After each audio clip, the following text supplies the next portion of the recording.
Question से aluminium 3+ has the lower ionic radius than Mg2+। क्या बोला है हमको? जो एल्यूमिनियम 3+ है उसका एटॉमिक रेडियस Mg2+ से कम है। क्या रीजन हो सकता है? तो फर्स्ट ऑप्शन क्या दिया हमको? Mg atom has less number of neutrons than aluminium. Neutrons has nothing to do with atomic radius.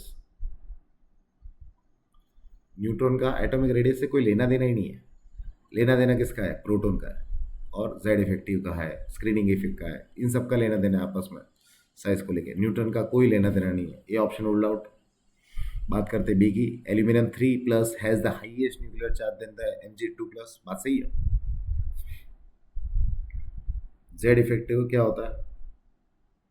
Directly proportion में होता है पॉजिटिव चार्ज में। मतलब जैसे जैसे पॉजिटिव चार्ज बढ़ेगा उतना इफेक्टिव न्यूक्लियर चार्ज बढ़ जाएगा।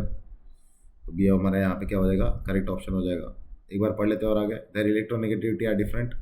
देखो, इलेक्ट्रोनेगेटिविटी का एटॉमिक रेडियस से भी कोई लेना देना नहीं है। Aluminium has lower ionization potential than Mg2+। Ionization enthalpy का डायरेक्ट कोई कनेक्शन नहीं है, ऐसा नहीं कि बिल्कुल कनेक्शन नहीं। इनका कनेक्शन है कि जेड इफेक्टिव जब बढ़ता है तो आयोनाइजेशन एंथैल्पी बढ़ता है, जेड इफेक्टिव कम होता है तो आयोनाइजेशन एंथैल्पी कम होता है। बट आयोनाइजेशन एंथैल्पी से तुम रेडियस का कनेक्शन डायरेक्ट नहीं लगा सकते हो। यहाँ पे सबसे ज़्यादा करेक्ट रिलेशन क्या लग रहा है हमको? Al3+। इसलिए यहाँ पे हमारा करेक्ट ऑप्शन है Al3+।